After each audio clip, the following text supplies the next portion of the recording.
So kind of when we first started writing processes, Leslie was like, "Y'all need to write processes," and we were like, "Okay." Or it was more like she told us that we needed to document everything we were doing, and we didn't really know what that meant, kind of thing. So we were all Well, taking, let me stop you. We thought we were documenting everything. yeah, So we had you can for one monthly, we probably had three different processes. Basically they were written down notes on a sheet of paper, and all of them were three different ways. So you had my way, Danielle's way, and Chelsea's way. To us, those were our processes. Little yeah. context They weren't in a system. They were all like we were just like writing them down, and we had them in our desk. So then when like Kaylee started working with us, she's Emily's daughter or Leslie's daughter, Emily's daughter. Um, we were like teaching her how to do things, but we were teaching her all different ways. So she was like, I don't understand. Like, you do it this way, you do it this way, you do it this way, or whatever. on. So then fast forward to we went through a program run like clockwork with Adrian Dorison and Mike McAllowitz, and we went through all of like the modules, and they explained like processes that actually made sense to us, and keeping them stored into one general place, and everything is like the same way, like everybody does everything the same way, so you don't have to try and learn all the different ways to do it. So um when we first got started, Leslie had created, because we were just doing whatever like processes, but we were at a time where like we had to stop and really think about which ones needed to be documented first. So obviously like your deadline driven ones, your like compliance ones, so like payroll, 1099s, like stuff like that. And it also depended on the time of year we were in when we were documenting them. So she created like this brain dump sheet, basically is what it is, and it's how we kept up with everything that we needed to document. So I'm gonna actually share my screen and kind of show what And that when looks. she says everything, like if we had a question, like if we went to Leslie with a question, she would say, "Is there a process on that?" Well, no. Okay, that needs to go on the sheet. Yeah. So can you see my screen, Megan? Yeah, you're good. Okay. So basically what this did, because we also were, I mean, you don't realize how many things that you have to document in your firm until you actually start doing it. And then one thing leads to another, and it leads to another, and it leads to another. And you're like, okay, how do I keep up with what I'm doing and where I'm at with all of it? So Leslie created this sheet, and you can see it like has color coordinations up here that we used. But basically it was anytime we found that we didn't have a process for something, whether it was like client wise or firm wise, we would put the client name here, obviously, and the process that's needed. So say for client ABC Construction, we needed to document a process on how to do their payroll. Then the staff responsible is that this is going to be the person who's actually doing the thing now, right? Because they should already know how to do it and have all of the information to get it done. So this would be where you keep up with who's writing the process. So if Megan's doing payroll for client ABC Construction, she's going to be the one to document that process. Um, Notes just for like little miscellaneous things right here if you need it, which we used for small stuff, but not, it wasn't like maybe you put like I started it, but I haven't finished it or whatever you need to put in the notes section. Level of importance, importance level one, highest importance. So payroll is one of the most important processes that you need to document in your firm if you do that for your clients, because I mean, you're handling other people's money, paying their employees, and it's a like weekly, bi-weekly, whatever, how often you do it thing. So it's a Yeah. process going to be constantly used. And kind of how we gauged that, because I know a lot of people are like, well, all of them are important. Yes, they're all important, but payroll, like Danielle said, you're doing that every week or bi-weekly. That's going to be something that you're going to need to document sooner. And then we kind of went into sales tax, right? Because that could be monthly or quarterly. And obviously those are going to be a little bit quicker to write than a full-on monthly.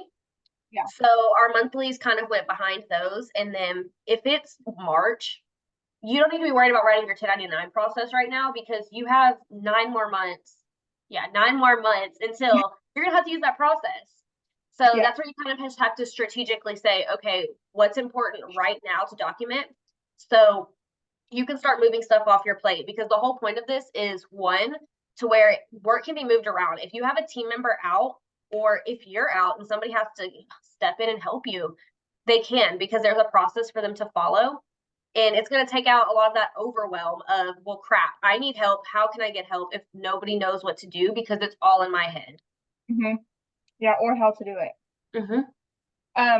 So then after we determined like how important it was to get it done, then this column was for the tester. So say, like Megan was saying, you think as you're doing the payroll process, maybe you need to write a process on how to review restrictions or whatever. If it's a nonprofit, just like whatever random thing, you can add it to here, but that doesn't mean you have to start it now. This is just like a place for you to keep up with everything that you have to write. So kind of keep that in mind too. But say once Megan wrote that payroll process, she would assign it to somebody in our task management system that has no experience doing payroll to test it, because we're also big on anybody should come in, be able to come in and do it, right? You should be able to follow the steps, follow the how-tos in the process and get the payroll done. If there's little questions, obviously that just means you need to add it to the process. But you'll know if a process works or not by somebody testing it who doesn't know how to do it already. Date assigned obviously is like the data assigned for it to be tested. This part is to see if you put it in your task management system, because we're also really big on task management and processes go hand in hand. If you don't have the task management part of it, how do you know what you're doing? If you don't have the tasks in a system, you just remembering that payroll has to be done every 2 weeks. I mean, I used to have it written on a calendar. That's how I knew it had to be done. But having it in a system to where it matches the process is really important too. And then this is a preference on depending on the process, saving it as a template. We don't save every process as a template, but if you can reuse the checklist for another client, then we would save it as a template. And then obviously if it was tested yes or no, and if it was approved or sent back. So approved meaning the process worked and there wasn't any hiccups when doing it. Thank you for sharing all that, Danielle. So, and basically the whole point of this whole sheet is just to hold the whole team accountable on processes. And so you can see exactly where you're at with writing them, or what still needs to be done, or else you're just saying like, hey, can you go write this process, and hoping it gets done.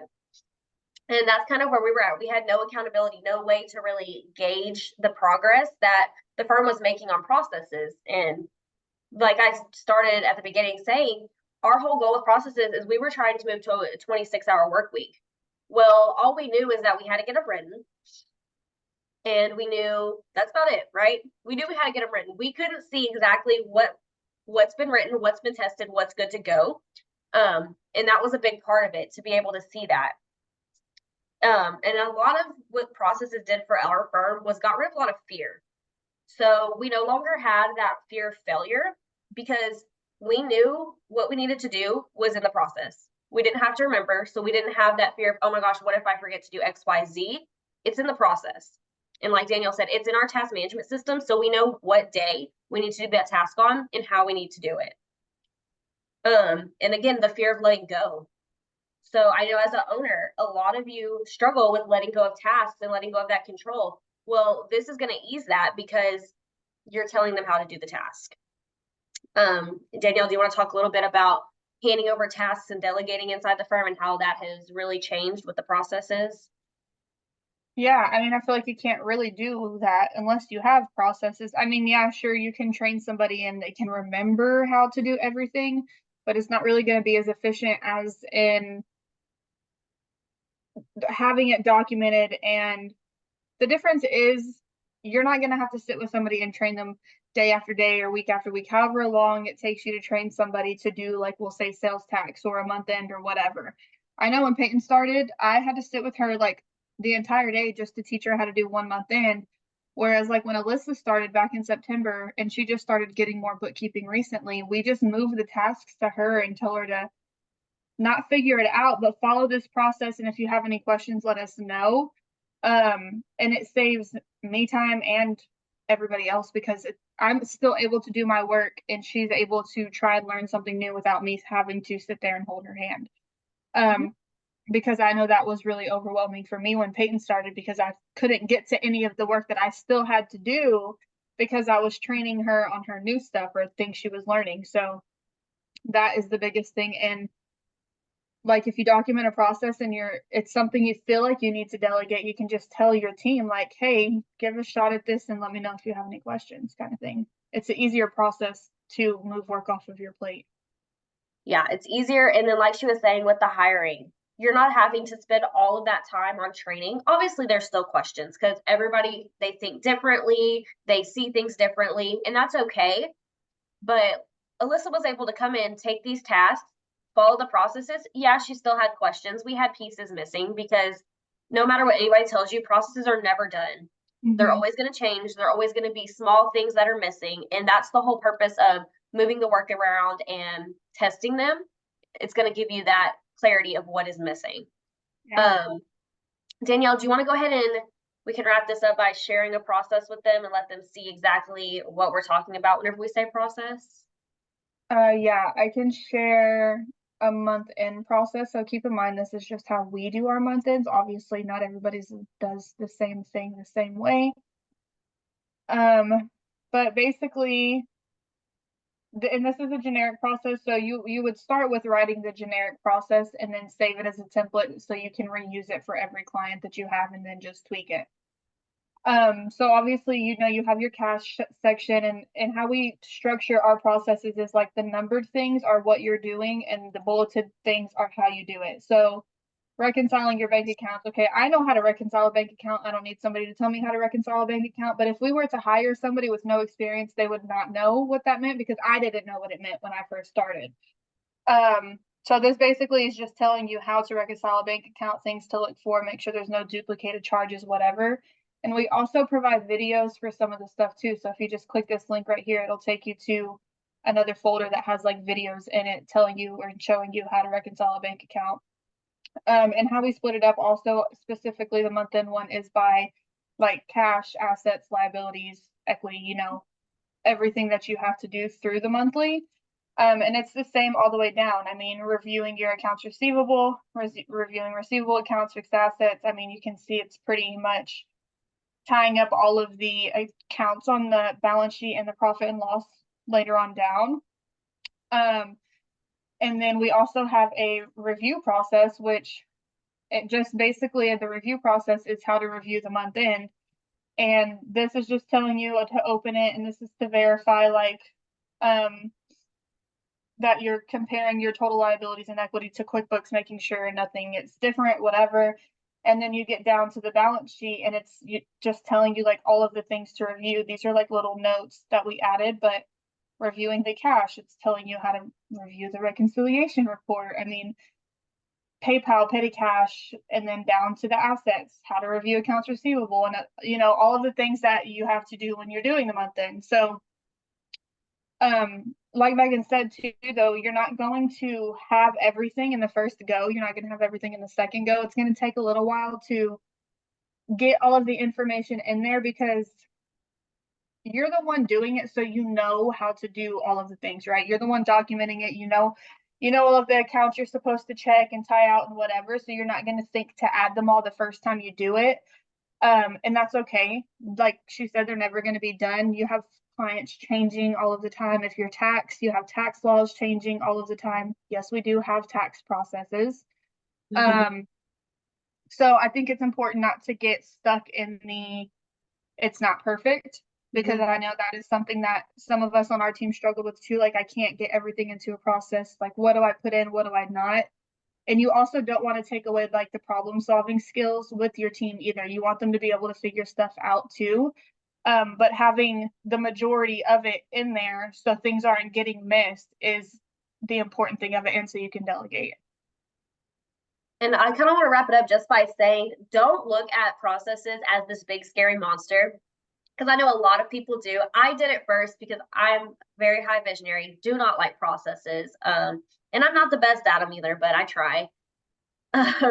But don't let it be this big scary monster. Take it in bite-sized pieces. Like we were saying, start with what's the most important thing to move off your desk? What is the most important deadline that's coming up? Start there. Just start somewhere. And that way you like we said, this is going to really alleviate that fear. So you're not going to have that fear of failure. You're not going to have that fear of letting things go, because the processes are going to be that backbone. And like she was saying, all of these processes, they tie to our task management system. And what she was showing those those are the checklists. So like Danielle said, she knows how to reconcile a bank account. She doesn't need to read how, so that's not flooding the task management system. Mm-hmm. Do you have any final thoughts to add to any of this? I don't think so. I think just like you said, don't let it overwhelm you. Just get one at a time done, and before you know it, you'll have majority of them finished, especially if you do like the whole generic thing and duplicate for every client. For sure. So if you guys are wanting to chat about this or curious to how to work with us, just send us a message and reach out, and I'll drop the link in the comments as well. So y'all have a great Thursday. I